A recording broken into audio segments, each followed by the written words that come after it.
नाती रक्ताची असतात तर काही नाती प्रेमाने जपलेली असतात. तर नमस्कार मंडळी, आज खूप स्पेशल दिवस आहे माझ्यासाठी आणि त्याच्यासाठीच मी निघालेली आहे माहेरची. आता जरी आपल्याला कुठं जरी जायचं म्हटलं तरी घरातली सगळी कामं आवरल्याशिवाय काय पर्याय नसतो नाही का.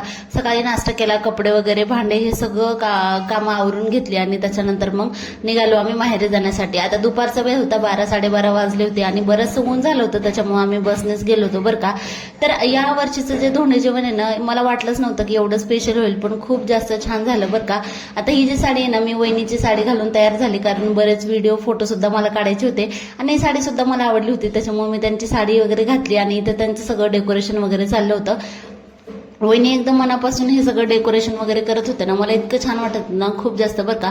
कधी कधी खूप महागाची वस्तू गिफ्ट करण्यापेक्षा मनापासून एखादी गोष्ट केलेली आपल्याला कधी पण खूप जास्त आवडते नाही का. त्याच्यामुळेच आता हे इतकं छान डेकोरेशन वगैरे केलं होतं आणि नवीन घरी हा पहिलाच माझा बहुतेक कार्यक्रम असावा आणि गेल्या म्हणजे हा दुसरा धोंड्याचा महिना आहे माझ्यासाठी. तरी लग्नाला 5 वर्ष झाले आणि पहिले काही एवढा विशेष झाला नव्हता, पण दुसरा अधिक महिना माझ्यासाठी खूप जास्त स्पेशल झाला. इथं सगळ्यांची तयारी वगैरे चालू होती. आईचा तिकडे स्वयंपाक चालू होता आणि वहिनीचं इकडे डेकोरेशन करायचं आणि गाथा तेवढी झोपलेली होती, त्याच्यामुळे सगळ्या गोष्टी मला मनापासून करता आल्या बरं का. आता आई इकडं ताट वगैरे सगळं तयार करून देत होती मला आणि माझं इकडं काम चालू होतं. हे ताट बनवायचं, आरतीचं ताट वगैरे बनवलं आणि वहिनीचं तिकडं सगळं सजावटीचं काम सगळं चालू होतं बरं का. आता ह्या ज्या आत्या आहेत ना, त्या सगळ्या कामामध्ये मदत करण्यासाठी इकडे येतात, कारण दोघींना सगळे हँडल होत नाही. त्यामुळं वास्तुक शांतीचे जे का 2-3 दिवस होते ना, सगळे तयारी करण्यासाठी त्या इकडे आलेल्या होत्या आणि इथं माझं चालू होतं ताट वाढून घ्यायची तयारी चालू होती, कारण सगळेजण आपापल्या कामामध्ये बिझी होते. तिकडे लेकरं सांभाळण्यामध्ये ते 2 जण भैया ते सगळे तिकडे हॉलमध्ये बसलेले होते आणि आईचं इकडं राहिलेला अपूर्ण स्वयंपाक आणि इकडं आरूची चालली होती सगळी मध्ये मध्ये करण्याची, हे मी करते असं चालू होतं. आणि हे जे डेकोरेशन ना किती सुंदर वाटते नाही का. आता सगळं जे आहे ना ते सगळं झालेलं आहे आणि अशा पद्धतीचं ताट ठेवण्यासाठी ते आणि इकडे एंट्रीचं असं सगळं चालू होतं. आरती ओवाळण्यासाठी ताट सुद्धा तयार आहे.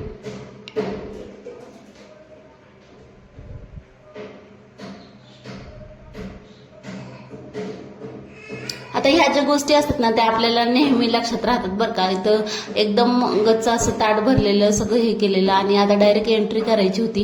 इकडे सगळ्यांना भूक लागली होती, कारण पप्पाला सुद्धा आज गुरुवार होता आणि गुरुवारच्या दिवशी आम्ही तिकडे गेलो होतो. आता इकडे त्या सगळ्यांना वाढत होत्या जेवायला, 5-6 जण ते होते आणि इकडं आम्ही या बाजूला जेवणार होतो, कारण आमच्यासाठी स्पेशल ट्रीटमेंट होती आजच्या दिवशीची.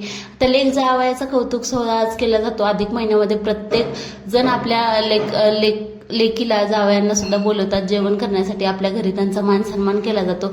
इथं वहिनीने अगोदर आम्हाला तर बाहेर हाकलं आणि त्याच्यानंतर मग परत मान सन्मानाने आम्हाला आतमध्ये घेतला. अगोदर आरती हे ओवाळून घेतली आणि त्याच्यानंतर मग आमची एंट्री झाली आतमध्ये.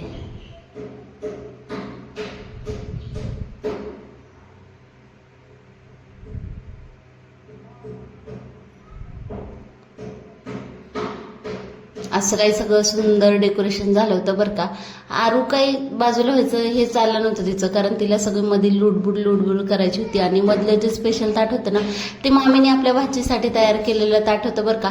परत सुद्धा वहिनीला मी थँक्यू म्हणते, एवढं छान डेकोरेशन त्यांनी केलं त्याच्यासाठी. आता प्रत्येक गोष्टीमध्ये उल्हासाने केलेली जी हे असते ना ती एकदम छान असते बरं का. आणि माझं नशीब एवढं चांगलं आहे ना की माझ्या आयुष्यात आलेले प्रत्येक जण म्हणजे माझ्यासाठी खूप हे घेतात आणि सगळे खूप चांगले आहेत. सासरचे माहेरचे सगळेजण खूप जास्त छान आहेत.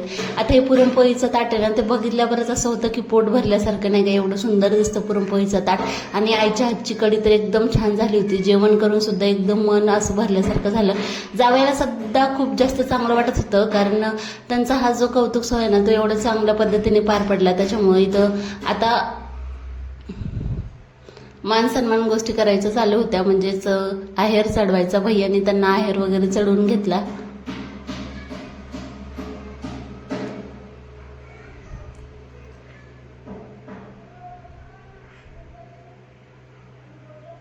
त्यांच्यासाठी कपडे, माझ्यासाठी साडी, पैंजण घेतले होते आणि आरूसाठी आणि गातासाठी ड्रेस सुद्धा घेतला होता. ओटीचं सामान सगळं, एक दिवा, पितळाचा दिवा, ताट आणि असे 33 धोंडे, नारळ, ह्या सगळ्या गोष्टी दिल्या जातात. प्रत्येकाकडची पद्धत ही वेगवेगळी असती आणि धोंड्यामध्ये कोणी म्हणजे सोन्याचं हे सुद्धा देतो, त्याला धोंडा, स्पेशल धोंडा असं सुद्धा म्हणतात.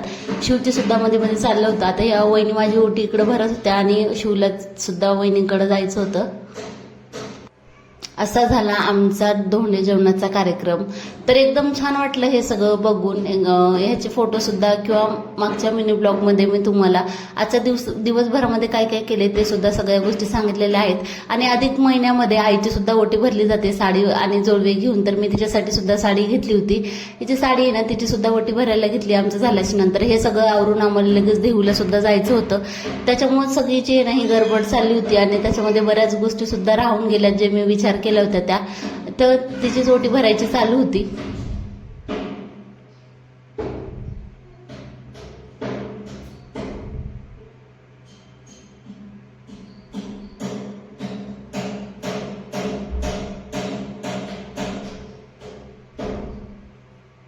आता ही अशा पद्धतीचे पायातले पैंजण मला घेतले होते आणि अशी ओटी काय भरली होती. आणि या तिघांचे असे बाकीचे सगळे कपडे. आजचा तुम्हाला व्हिडिओ कसा वाटला नक्की मला कमेंटमध्ये सांगा बरं का.